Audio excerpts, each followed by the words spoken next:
moving country can be a traumatic experience, and returning to your home country after years abroad can be equally stressful. That's according to my next guest, who we've just met. Author Annette Fisher was brought up in Nigeria, and in 2010 she returned there after living in the UK for many years. She found it unsettling, she found the culture confusing, and she's now written a book called The Foreigner's Guide to Living in Lagos. And she joins me now. I also like pizza. I'm not sure margarita's my favourite, but anyway. You spent many years outside of Nigeria. Was it the moment that you then returned and went to Lagos that you realised that the culture was so different to what you've been used to?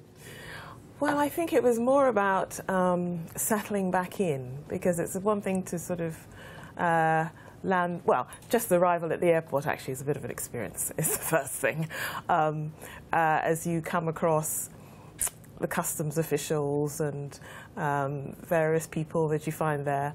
And there's a cultural difference as well, I think, and it's immediately apparent. So what was the most difficult thing you found when you first arrived back? I think it was, in a way, it's communicating, because the language, even though it's English, certain words mean different things, and also certain gestures mean different things. For example, if you say, "I did come," you would think it means you're coming, but actually you're going. I did come. Yes. There we go. And you write about this in your book, obviously. Yes. And this is called, you call it Pidgin English. This is Pidgin English, yes. But that's the unofficial language in Nigeria, because there are 3 languages and many other dialects. Although the official language is English, the unofficial language is Pidgin English.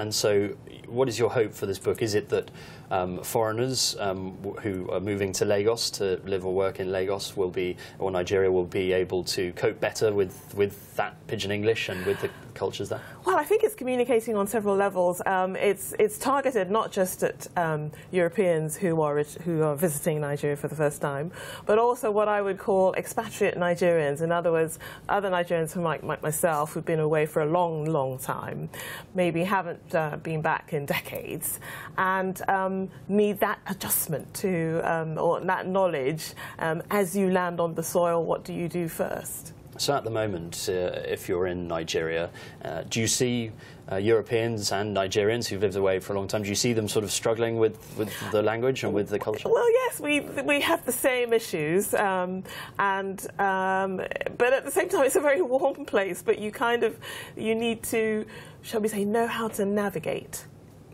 socially and culturally. Having lived in England, which you have, do you think an equivalent book could work here for Nigerians coming over here?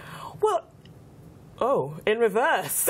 I hadn't thought of that. A new book idea. A new book idea. It's a thought. It's a thought. Yes, because there is that difference as well. Because it's like joining any new city, isn't it? A big new city or a new country. You obviously need to sort of settle in and find your feet. And so I think it's a very good idea to, especially if you, as you say, the language is slightly different and there are slightly different sort of. Give us another example, maybe not of language, of things that in your book will help someone if they land in Lagos that maybe they would struggle with.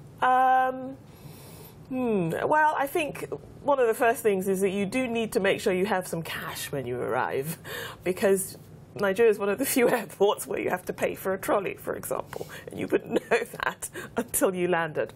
And you tend to, have to be a bit friendly and,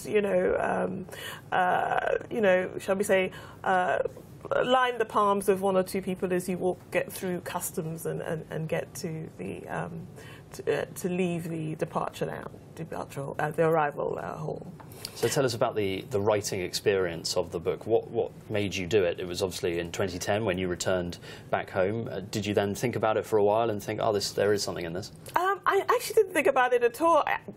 In fact, the real trigger for the book was I was actually helping my mother with her. She was doing a self-publishing something that she'd done for a while, and she needed to get it published. And it was when I was doing that I realised, oh, actually, you can actually self-publish these things. And I came up with this thought and pulled together the the paragraphs with my staff in the office, and we pulled it together. And you know, they were very instrumental in helping with some of the information that's in there that I wasn't necessarily fully conversant with even now.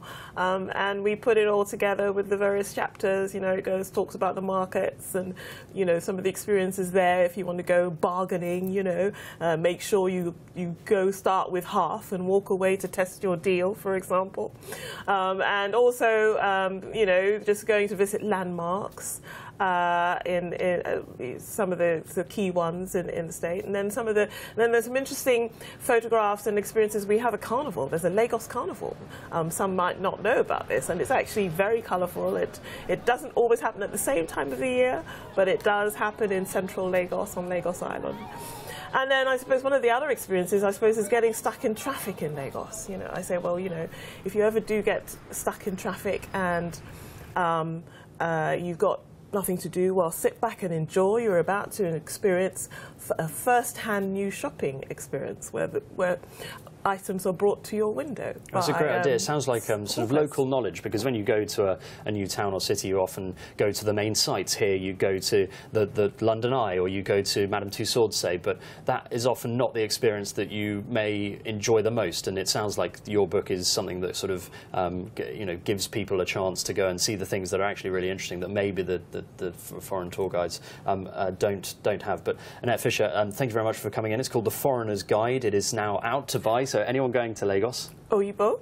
Oyinbo. Starts with Oyinbo. Oyinbo is what it's called. Foreigner's Guide to Living in Lagos. Foreigner's Guide to Living in Lagos. Annette Fisher, it's a great idea, and I hope it goes well. I'm sure it will. Thank you very much indeed for coming in and telling us about it. Thank you very much.